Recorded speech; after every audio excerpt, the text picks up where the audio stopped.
जब लोग वहां पे पहुंचे तो लोग सब परेशान हो गए कि ये सब क्या हो गया है। और जो पत्नी थी वो भी वहीं पे पड़ी थी और पति जो है वो सामने था। जी हाँ दोस्तों, राधे राधे, आदाब, नमस्कार, सत श्री अकाल। आप सब लोग कैसे हो? उम्मीद करती हूँ कि आप सब लोग अच्छे से हैं। कहानियों का सिलसिला तो दोस्तों चला हुआ है। बाकी जहाँ पर भी हो सुरक्षित रहें और स्वस्थ रहें, हमारी यही आपके लोगों के लिए दुआ है। दोस्तों आपको बता दें कि मेरे YouTube चैनल का नाम है डेली न्यू क्राइम स्टोरीज, जहाँ पे आपको क्राइम की कहानियाँ कंटिन्यू सुनने के लिए मिलती हैं। तो आपराधिक कहानियाँ, अगर आप लोगों ने मेरे चैनल को दोस्तों सब्सक्राइब नहीं किया, सब्सक्राइब जरूर कीजिए और कहानियाँ सुनने के लिए तैयार हो जाइए। तो दोस्तों चलिए आज की कहानी का रुख हम सीधा करते हैं उत्तर प्रदेश से। उत्तर प्रदेश की ये कहानी है उत्तर प्रदेश के गाजियाबाद की। गाजियाबाद में लोनी के थाना अंकुर विहार इलाके के शंकर विहार कॉलोनी की ये कहानी है। एक बार फिर से बता देती हूँ कि आज की कहानी जो है वो उत्तर प्रदेश के गाजियाबाद के लोनी के थाना अंकुर विहार इलाके के शंकर विहार कॉलोनी की जो है वो ये कहानी है, जहां पर पति पत्नी जो है वो रहते थे और एटा के रहने वाले थे दोनों।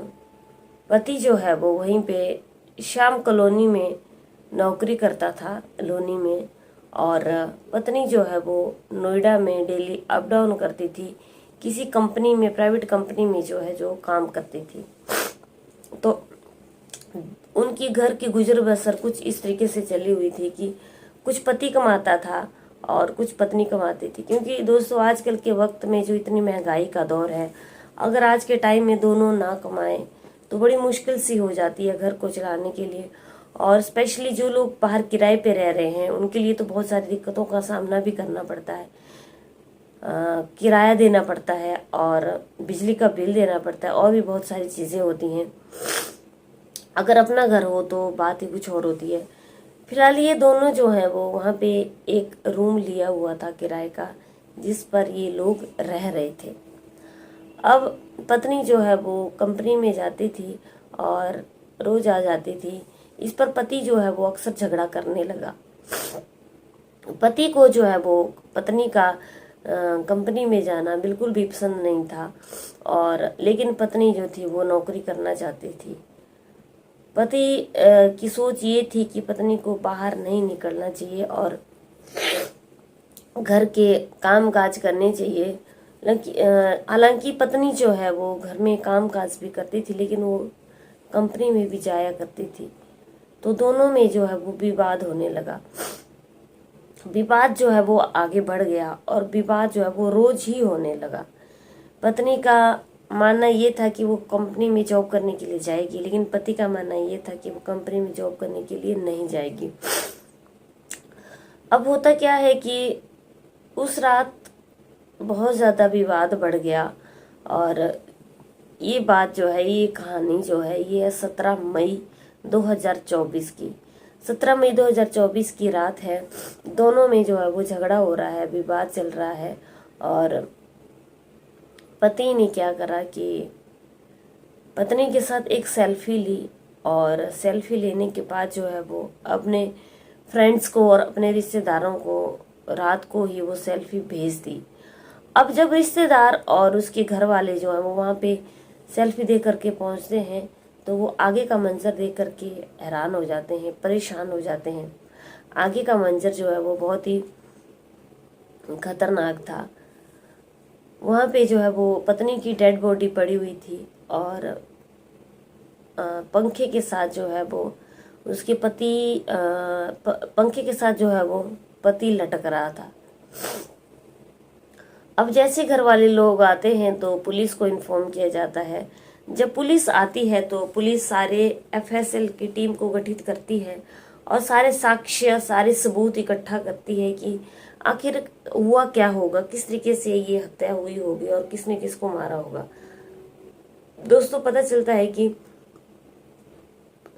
पुलिस ने जांच में पता किया कि जो मृतक जो पति था उसने पहले पत्नी की गला घोंट करके हत्या कर दी। पत्नी की ही चुन्नी से जो है वो उसका गला घोंट दिया और उसकी हत्या कर दी। और उसके बाद क्या होता है कि उसके बाद पति जो है वो खुद अपना उसी चुन्नी से जो है पंखे से लटक करके फांसी लगा देते हैं और वो भी वहीं पे ही आत्महत्या कर लेते हैं। फिलहाल पुलिस ने जो है वो ये चीजें इकट्ठी की और उसके बाद जो है वो जब उसने अपनी पत्नी को मार डाला था तो पत्नी के मार डालने के बाद मृतक ने क्या किया था, पति ने, कि उसकी मरी हुई पत्नी के साथ जो अपनी एक सेल्फी शेयर की, सेल्फी ली और वो अपने रिश्तेदारों और दोस्तों को भेज दी ताकि वो ये बताना चाहता हो कि पत्नी जो है वो उसकी खत्म हो गई है। लेकिन उसकी किसी के साथ भी फोन पे कोई भी बातचीत नहीं हुई थी।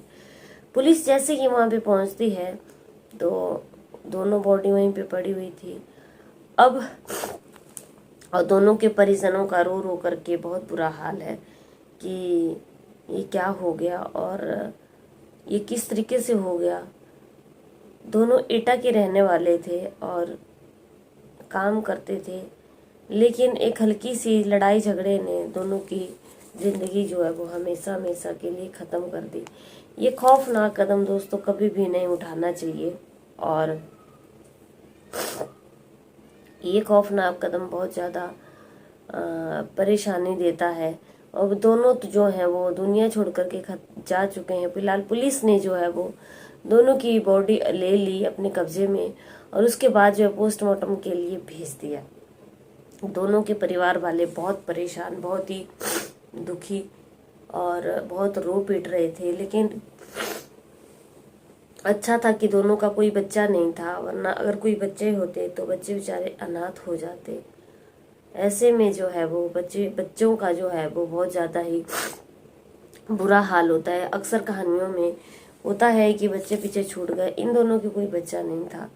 और ऐसे दोस्तों इस कहानी से हमें क्या सीख मिलती है? सिर्फ और सिर्फ इस कहानी से हमें ये सीख मिलती है कि आदमी को कभी भी बिना सोचे समझे कोई भी कदम नहीं उठाना चाहिए।